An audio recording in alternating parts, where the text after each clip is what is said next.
पाकिस्तान में अल्पसंख्यकों पर अत्याचार करना है। पीओके के प्रदर्शनकारी पाकिस्तान सरकार की बेचैनी और सरदर्दी को बढ़ा रहे हैं। इन सब के बीच में पाकिस्तानी और तालिबान में सीमा पर भी भीषण लड़ाई की खबर है। पाकिस्तान तालिबान में अफगानिस्तान बॉर्डर पर जंग छिड़ी हुई है। तालिबान ने पाकिस्तानी सेना को मुंहतोड़ जवाब दिया है। तालिबान ने एक पाकिस्तानी सैनिक को ढेर कर दिया है। तालिबान और पाकिस्तान के खूनी संघर्ष में अब तक कुल मिलाकर 7 मौत हो चुकी हैं। पाकिस्तान अफगानिस्तान के बीच डुरंड लाइन पर हालात बिगड़े हुए हैं। पाकिस्तान तालिबान ने एक दूसरे पर गोलियां बरसाई हैं, यानी अलग अलग मोर्चों पर पाकिस्तान कभी फजीहत झेलता है, कभी सरदर्दी झेलता है, तो कभी इस तरह से परेशानी का सबब भी बनता है, जो अभी फिलहाल पीओके की वजह से सामने आ रहा है, डुरंड लाइन की वजह से सामने आ रहा है। कर्नल सोढी, पाकिस्तान के पास कोई विकल्प लगता है नहीं। जो नीतियां हैं उसकी, वहां सरकार कभी स्थिर नहीं रहती। आवाम पिसती हुई नजर आती है। महंगाई भुखमरी चरम पर नजर आती है। आटे के लिए लाइन लगानी पड़ती है। यहाँ की सरदर्दी खत्म नहीं हुई कि फिर पीओके में बढ़ गई, और पीओके के साथ साथ अफगानिस्तान से भी।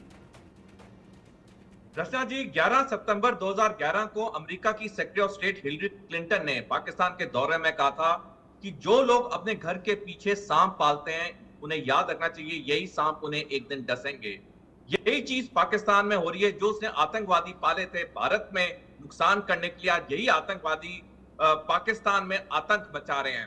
रचना जी, किसी भी देश को सक्षम और सार्थक बनाने में 3 चीजें अहम होती हैं।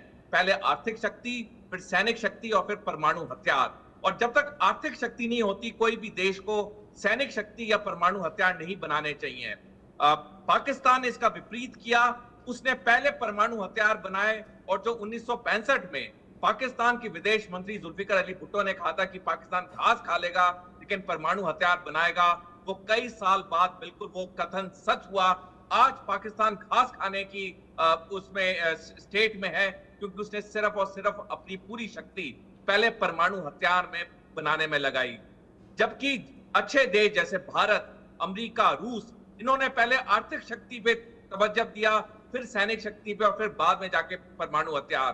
तो जो पाकिस्तान ने गलत दिए तो नीतियां अपनाई, आज उसका खामियाजा पाकिस्तान खुद भुगत रहा है, और इसमें गलती सिर्फ और सिर्फ पाकिस्तान की है, और ये गलती सुधरती हुई दिख नहीं रही है। फ्यूचर में भी हालात ऐसे ही हैं। इन सब के बीच में पाकिस्तान की मून मिशन का मजाक भी उड़ रहा है। इसको लेकर एक बड़ा अपडेट मिल रहा है। एक मेगापिक्सल कैमरे से ली गई तस्वीरें जारी की गई हैं। पहली तस्वीर देखकर लोगों का रिएक्शन भी सामने आ गया है। लोग बोले हैं इससे अच्छा तो सैमसंग का फोन ही भेज देते।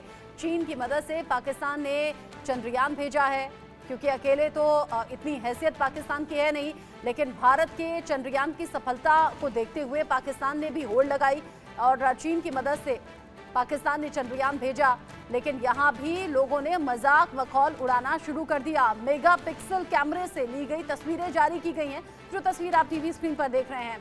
संजीव जी, पाकिस्तान किरकिरी का शिकार होता है, फजीहत उसकी होती है, लेकिन बावजूद इसके जो अत्याचार है, जो जुल्म है, और ये जो भ्रष्ट नीतियां हैं, इसमें बदलाव कभी कुछ होता नहीं। जी, मेरी आवाज आ रही है रचना जी? आपकी आवाज अब आ रही है। हाँ जी, देखिए पाकिस्तान का ये जो चंद्र मिशन है, उसमें जब पाकिस्तान की आवाम की तस्वीरों को देखती होगी तो उसे उसमें रोटियां दिखाई देती होंगी, और वो रोटियों के लिए तरस रहे हैं। और यहाँ पर वो चाइना के साथ अपने सारे जो भी रिसोर्सेस हैं वो गिरवी रखते जा रहे हैं। वहाँ के हुक्मरान जाहिर है कि आवाम को बिल्कुल भी तवज्जो नहीं देती, उनको सेकेंडरी ट्रीटमेंट देते हैं और अपने सेल्फ इंटरेस्ट को फुलफिल करने में ही लगे रहते हैं। यही पाकिस्तान की सच्चाई है।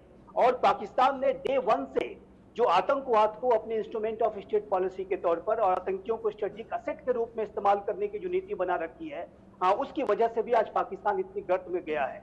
तीसरा, जो पाकिस्तान का जो सबसे बड़ा ब्लंडर ये रहा है कि उसकी जो नीतियों में इंडिया सेंट्रिज्म रहा है। वो इंडिया सेंट्रिक जो अप्रोच से चलते हैं, भारत का लेकर के उनके अंदर फोबिया रहता है, और जाहिर है कि उन्होंने सारी ताकत, और अक्सर क्या होता है, फोबिया के चक्कर में गलत फैसले हो जाते हैं, और उन फैसलों की वजह से बड़ी मुसीबत उठानी पड़ती है। और इसी तरह की मुसीबत अभी तो चौतरफा पाकिस्तान को घेरे हुए है। बहुत शुक्रिया संजीव जी, अपना इस पर रिव्यू देने के लिए, रिएक्शन देने के लिए। UK Devnath sir, colonel Sodhi, आपका भी शुक्रिया हमारे साथ जुड़ने के लिए। इन्हीं सभी बड़ी खबरों पर आगे जो अपडेट होगा पहुंचाएंगे दर्शकों तक। एक छोटा सा ब्रेक यहाँ पर, लौटेंगे।